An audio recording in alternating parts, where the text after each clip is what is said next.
औज़ुबिल्लाहिमिनश्शैतानिर्रजीम बिस्मिल्लाहिर्रहमानिर्रहीम अस्सलामु अलैकुम dear students, hope you will be safe and sound.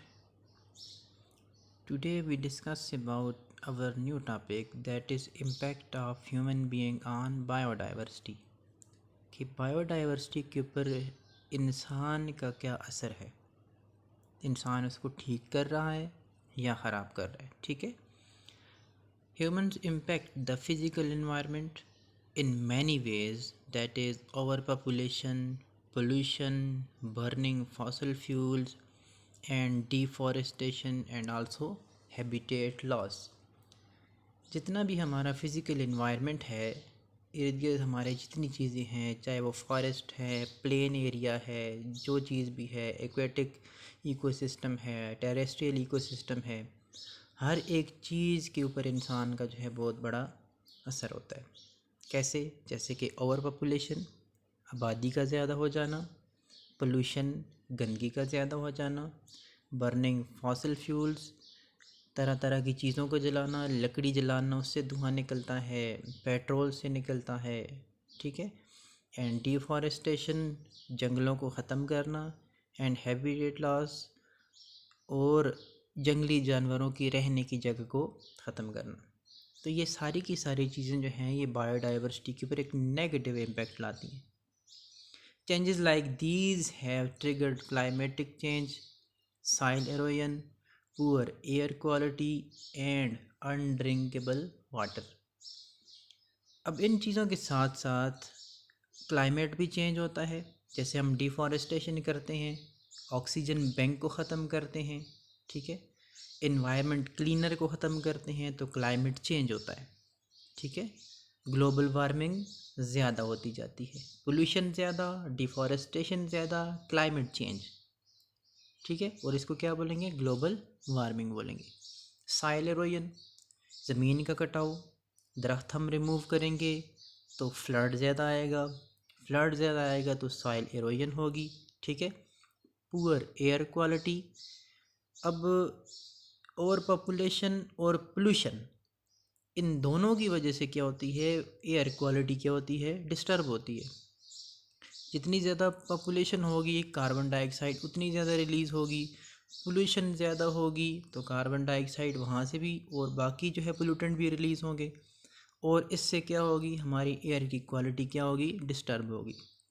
अगर हम फॉरेस्ट को साथ मैनेज करें, ठीक है, प्लांटेशन ज़्यादा करें, तो फिर इस मसले को हम ठीक कर सकते हैं. यानी कि हमें हमारी जो एयर की क्वालिटी है वो ठीक हो सकती है. एंड अनड्रिंकेबल वाटर, और पोल्यूशन से जो है वो क्या होता है, पानी भी पीने का मुयस्सर नहीं होता. तो ये सारी की सारी जो हैं वो इम्पेक्ट हैं बायोडाइवर्सिटी के ऊपर इंसान के. Number first is over population, pollution, burning fossil fuels, deforestation, habitat loss. Due to these reasons अब क्या होता है, climate change, soil erosion, poor air quality and undrinkable water. तो ये सारी की सारी चीज़ें जो हैं इनकी वजह से क्लाइमेट भी चेंज होगा, सॉइल एरोजन भी होगी, एयर भी हमारी डिस्टर्ब होगी, ख़राब होगी, और पानी भी हमें ठीक से नहीं मिलेगा. Okay. Now we discuss the first impact of human on biodiversity, that is deforestation and habitat loss. What is deforestation? Removal of trees is called deforestation. अब डिफॉरेस्टेशन एक्चुअल है ही हैबिटेट लॉस्ट. अब जो हम जंगल को काटते हैं तो हम वाइल्ड लाइफ की हैबिटेट को ख़त्म करते हैं. हैबिटेट मीन यानी कि वो जंगली जानवरों के रहने की जगह, परिंदों के रहने की जगह, उसको हैबिटेट बोलते हैं. जंगल हमने काट दिया तो उनके रहने की जगह ख़त्म हो गई. Land conversion for development for growing populations, यानी कि हम जो लैंड है उसको क्या करते हैं जी, डिस्टर्ब करते हैं, अपने यूज़ के लिए उसको काटते हैं. वहाँ से पहले जंगल काटेंगे, फिर उसको प्लेन करेंगे. ठीक है. और फिर क्या होगा, हम उसके ऊपर घर बनाएंगे. जैसे जैसे पॉपुलेशन ज़्यादा होती जाती है हम जितना भी फॉरेस्ट है उसको ख़त्म कर देते हैं. माइनिंग फॉर मटेरियल, यानी कि उससे जंगल से या ज़मीन से हम जो कुछ निकालते हैं, ठीक है, उससे भी क्या होते हैं, फॉरेस्ट को हमें काटना पड़ता है। Harvesting timber for paper products, paper बनाने के लिए हमें जो है वो दरख्त काटने पड़ते हैं, ठीक है। For agriculture in order to cope with the food demand, अब जैसे जैसे पॉपुलेशन इंक्रीज़ होती है तो उनकी फूड डिमांड भी ज़्यादा होती है। अब इस फूड डिमांड को जो है पूरा करने के लिए हम जंगल काटते हैं, जंगल काट के एग्रीकल्चरल लैंड बनाते हैं, उसके ऊपर फसल जो है वो ग्रो करते हैं, ठीक है। फिर उस क्रॉप से जो है हम क्या करते हैं, फूड की डिमांड को पूरा करते हैं। For residential area and corridor formation, deforestation करके ही हम क्या करते हैं जी, हाउसिंग स्कीम बनाते हैं, कॉलोनीज़ बनाते हैं, वहाँ पे रहने की जगह बनाते हैं।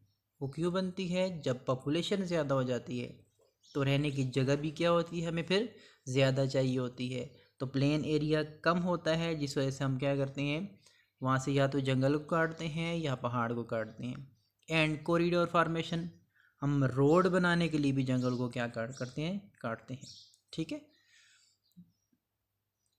अब यहाँ पे देखिए आप कि इस पिक्चर के अंदर कितने ज़्यादा दरख्त जो हैं आपको यहाँ पे कटे हुए मिले। तो ये क्या है, डिफॉरेस्टेशन है। और ये इस डिफॉरेस्टेशन का इम्पेक्ट जो होता है वो इन्वायरमेंट के ऊपर भी नेगेटिव होता है और बाकी स्पीशीज़ के ऊपर भी नेगेटिव होता है।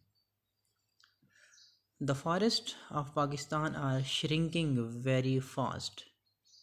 डिफॉरेस्टेशन की वजह से, जो रेगुलर डिफॉरेस्टेशन हो रही है, इस वजह से पाकिस्तान के अंदर जो फॉरेस्ट होते हैं वो बहुत कम होते जाते हैं।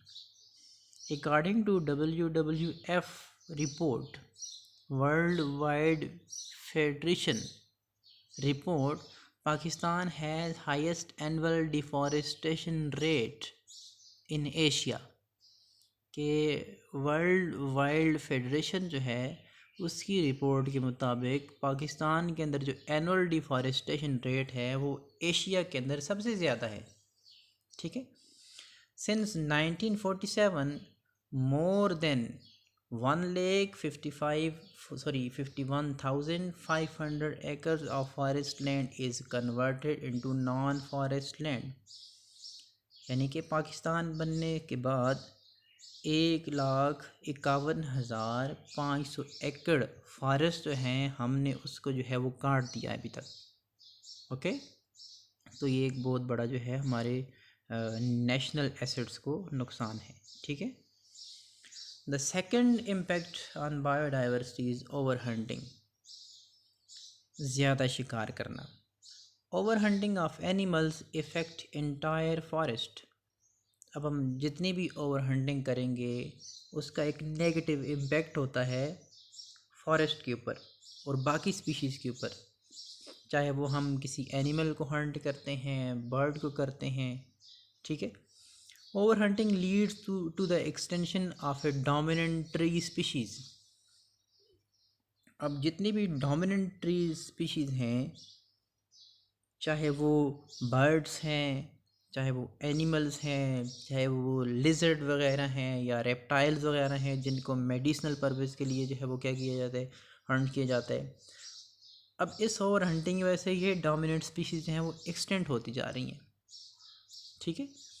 Various reptiles, large animals are hunted for food as well as medicinal purposes, अब रेप्टाइल्स जो हैं उनको ज़्यादातर जो है मेडिसिनल पर्पसेस के लिए जो है वो हंट किया जाता है। हायर एनिमल्स और लार्ज एनिमल्स को एज ए फूड जो है वो क्या किया जाता है, हंट किया जाता है। तो ये रेगुलर हंटिंग जो है, ओवर हंटिंग जो है, ये एक एक्सटेंशन की तरफ स्पीशीज़ को ले जाती है, ठीक है। Large number of birds are hunted during their migration, अब जितने भी बर्ड जो हैं वो जब माइग्रेट करते हैं अपने फेवरेबल सीज़न की तरफ, जब माइग्रेट करते हैं तो ड्यूरिंग दिस माइग्रेशन इनको क्या किया जाता है, हंट किया जाता है, जिसकी वजह से इनकी स्पीशीज़ जो हैं वो कम होती जाती हैं, ओके। अब यहाँ पे देखें, एक ऑर्गेनिज़म है, एक हायर एनिमल है, इसको जब हंट करेंगे, इसकी रेगुलर हंटिंग होगी तो ये स्पीशीज़ क्या हो जाएगी, एक्सटेंड हो जाएगी। ओके। बर्ड्स की हंटिंग देखें। अब इसी तरह बर्ड्स जो हैं इनकी जब रेगुलर हंटिंग होगी तो इनकी स्पीशीज़ भी जो है क्या होगी, वो कम होती जाएगी और एक्सटेंड हो जाएगी और एक नेचुरल साइकिल डिस्टर्ब हो जाएगा। Okay. Number 3 impact, that is rapid industrialization. Due to large number of industries, chemical pollutants are released in environment in the form of gas or solid or liquid form. जितनी ज़्यादा जो है वह population ज़्यादा होगी, industries ज़्यादा होंगी। जब इंडस्ट्रीज़ ज़्यादा होंगी तो इंडस्ट्रीज़ के अंदर जो है वो फ्यूल ज़्यादा जलेगा। फ्यूल जब जलेगा तो केमिकल पोल्यूटेंट जो है वो इन्वायरमेंट के अंदर रिलीज़ होंगे। वो गैस की फॉर्म में रिलीज़ होंगे, वो सॉलिड फॉर्म में भी रिलीज़ हो सकते हैं, वो लिक्विड फॉर्म में रिलीज़ हो सकते हैं। तो ये सारे के सारे जो हैं वो एक इन्वायरमेंट के अंदर एक नेगेटिव चेंज लाते हैं, जिससे हर एक स्पीशीज़, हर एक लाइफ डिस्टर्ब होती है। All these pollutants are harmful for life. अब जितने भी पोल्यूटेंट्स हैं वो हर एक लाइफ के लिए, चाहे वो एक्वेटिक लाइफ है, टेरेस्ट्रियल है या एरियल लाइफ है, हर एक लाइफ के ऊपर एक नेगेटिव इम्पैक्ट लाती। Pollution is the main cause for the extension of species. अब पोल्यूशन जो है ये भी एक जो है मेन काज है स्पीशीज़ की एक्सटेंशन में। जिस तरह जो है वो पोल्यूशन जो है वाटर पोल्यूशन होती है, वाटर पोल्यूशन की वजह से जो फिशेस हैं वो सारी की सारी क्या हो जाती हैं, ख़त्म होती जाती हैं। ठीक है। अब यहाँ पे देखें एक सॉइल पोल्यूशन है। इस सॉइल पोल्यूशन की वजह से यहाँ पे जितनी गंदगी आपको नज़र आ रही है, इस गंदगी से आपको गैस और यहाँ से स्मोक आपको उड़ता हुआ नज़र आएगा। ये स्मोक जो है और इससे जो गैस प्रोड्यूस होती है, मीथेन गैस प्रोड्यूस होती है, वो सारी की सारी इन्वायरमेंट के अंदर जाती है और वहाँ पे जाके एक नेगेटिव जो है वो अपना जो है वो रोल प्ले करती है, जिससे क्या होती है हमारे जो है वो एरियल लाइफ भी जो है वो डिस्टर्ब होती है और इससे जो है हमारी ऊपर जाके ओजोन लेयर भी डिस्टर्ब होती है। ओके। Water pollution. अब यहाँ पे इस पिक्चर के अंदर आप देख सकते हैं कि बहुत बड़ी मिकदार में आपको इस वाटर के अंदर पोल्यूशन नज़र आएगी। अब इस पोल्यूशन की वजह से पानी के अंदर जितनी लाइफ भी है वो सारी की सारी क्या होगी, डिस्टर्ब होगी, इवन कि वो ख़त्म हो जाएगी। ओके। Air pollution. अब इस एयर पोल्यूशन को देखने कितनी अमाउंट के अंदर यहाँ से कार्बन रिलीज़ हो रहा है। तो ये कार्बन जब ऊपर जाता है हमारे एयर के अंदर तो वो क्या क्या जो है वो नेगेटिव चेंज लाएगा। Okay. The fourth one impact is introduction of new species. This is the most important impact. अब इंट्रोडक्शन ऑफ न्यू स्पीशीज़ यानी कि हम एक नेचुरल इन्वायरमेंट के अंदर एक दूसरा जो है ऑर्गेनिज्म ला के रखते हैं। जैसे कि अपने एक नेचुरल घर के इन्वायरमेंट के अंदर हम एक जंगली जानवर ला के रखते हैं। ठीक है। तो ये इंट्रोडक्शन ऑफ न्यू स्पीशीज़ की एग्जांपल हम दें। इंट्रोडक्शन ऑफ न्यू स्पीशीज़ में harmful for native species.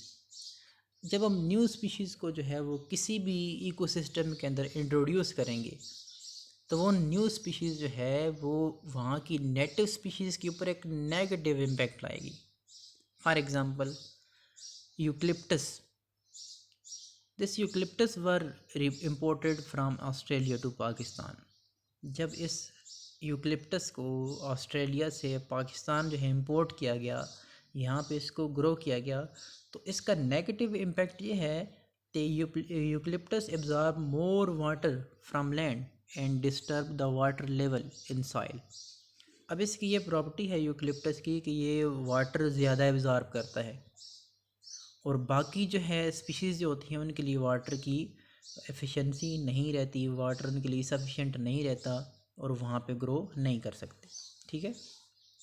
Near eucalyptus many small plants can't grow. अब यूकलिप्टस के करीब जो है वो कोई छोटे मोटे प्लांट ग्रो नहीं करते क्योंकि वहाँ वाटर की अवेलेबिलिटी नहीं होती। यूकलिप्टस ज़्यादा पानी अब्जॉर्ब कर लेता है। ठीक है। तो ये यूकलिप्टस जो है वो पाकिस्तान का नेटिव ट्री नहीं है। ठीक है। अब इस पिक्चर के अंदर आप देख सकते हैं कि यूकलिप्टस के बड़े बड़े ट्रीज़ आपको नज़र आ रहे हैं और इनके इर्द गिर्द आपको जितनी ग्रास नज़र आ रही है वो छोटी छोटी ग्रास है और वहाँ पे वो खुश्क हो चुकी है। ठीक है, अब इस पिक्चर के अंदर देखें, यूकलिप्टस का एक फॉरेस्ट आपको नज़र आ रहा है। ठीक है, और यहाँ पे ज़मीन जो है वो बाकी बिल्कुल बैरन है, क्योंकि यूकलिप्टस के ट्रीज़ ज़्यादा हैं, वो वहाँ से वाटर ज़्यादा एब्जॉर्ब करते हैं और बाकी प्लांटेशन के लिए जो है वो वाटर नहीं बचता।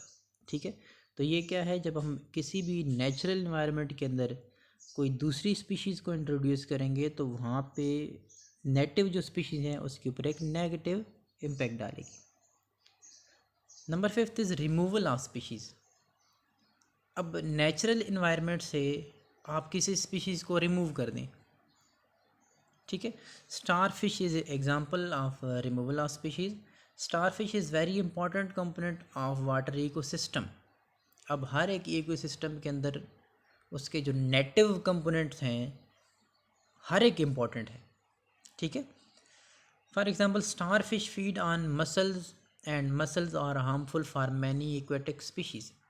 अब ये स्टार फिश जो है ये मसल्स के ऊपर, शेल्स के ऊपर क्या करती है, फीड करती है, और जब मसल्स जो हैं वो ज़्यादा हो जाते हैं तो बाकी एक्वेटिक स्पीशीज़ के लिए क्या हो जाते हैं, ये नेगेटिव इम्पैक्ट।